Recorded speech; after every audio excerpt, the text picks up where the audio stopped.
உடனே ஸ்டாலின் அரசாங்க நிதியமைச்சர் சொல்றாரு, கடன் வாங்குறதுக்கு தகுதி இருக்குதான். கடன் வாங்கின யாரையா கட்டுறது?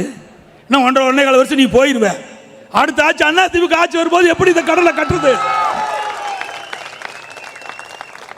கடனை எப்படி திருத்துன்னு சொல்றது? கடனை எப்படி திருப்பி செலுத்தும்னு கேட்டா கடன் வாங்குறதுக்கு தகுதி இருக்குது. இது யாருக்கு தான் தெரியாது? இங்க இருக்கிறீங்க யார் முதலமைச்சராலும் கடன் வாங்கலாம். நீ ஒன்றும் முதலமைச்சர் இருக்க வேண்டிய அவசியமே இல்லை. தேர்தல் நேரத்தில் எந்த வரி விதிக்க மாட்டேன்னு சொன்னீங்களே, இதுக்கு நிதி மேலாண்மை குழு ஒன்று போட்டாங்க. வல்லுநர் குழு ஒன்று போட்டு நிதி மேலாண்மை அதிகப்படுத்துறீங்களாம்.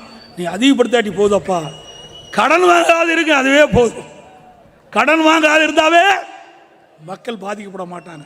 இந்த கடன்லாம் எப்படி கட்டுவேன்? இன்னும் 1.25 வருஷம் இருக்குது. இன்னும் 1.25 லட்சம் 1.5 லட்சம் கோடி வாங்கிடுவேன். 5 லட்சம் கோடி.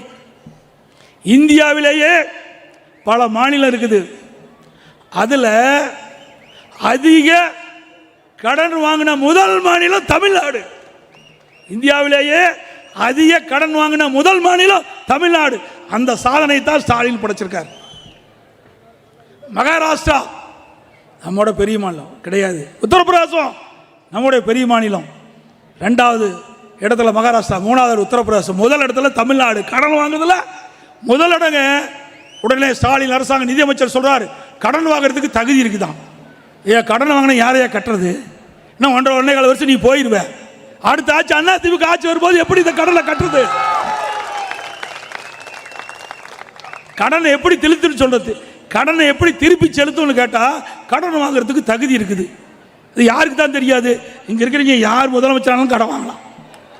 நீ ஒன்றும் முதலமைச்சர் இருக்க வேண்டிய அவசியமே இல்லை. கடன் வாங்கி அரசாங்கத்தை நடத்துவதற்கு யார் வேணாலும் வரலாம். அதுக்கு ஒரு முதலமைச்சர் தேவையில்லை என்பதை நினைவு கொள்ள வேண்டும் என்ற இந்த நேரத்தில் கேட்டு, இன்றைக்கு பொன்மனச்செம்மல் புரட்சித் தலைவர் எம்ஜிஆர் இருக்கின்ற பொழுது அற்புதமான பாடலாம் பாடிட்டு போயிருக்கார். நீ பார்த்தீங்கன்னா புரட்சித் தலைவர் எம்ஜிஆர் இருக்கின்ற பொழுது திரைப்படங்களில் இந்த நாடு எப்படி இருக்க வேண்டும், நாட்டு மக்கள் எப்படி வாழ வேண்டும் என்பதற்கெல்லாம் சான்றாக இருந்தவர் பொன்மனச்செம்மல் புரட்சித் தலைவர் எம்ஜிஆர். இருந்தாலும் மறைந்தாலும் பேர் சொல்ல வேண்டும், இவர் போல யார் என்று ஊர் சொல்ல வேண்டும். அது புரட்சித் தலைவர் எம்ஜிஆருக்கு பொருந்தும். கொடுத்ததெல்லாம் கொடுத்தான். அவன் யாருக்காக கொடுத்தான்? ஒருத்தருக்காக கொடுத்தான் இல்லை, ஊருக்காக கொடுத்தான். இதுதான் அதிமுக. ஓடி ஓடி உழைக்கணும், ஊருக்கெல்லாம் கொடுக்க வேண்டும். வாழ்ந்தவர் கோடி, மறைந்தவர் கோடி, மக்கள் மனதில் நிற்பவர் நம்முடைய பொன்மனச்செம்மல் புரட்சித் தலைவர் எம்ஜிஆர் என்று சொல்லி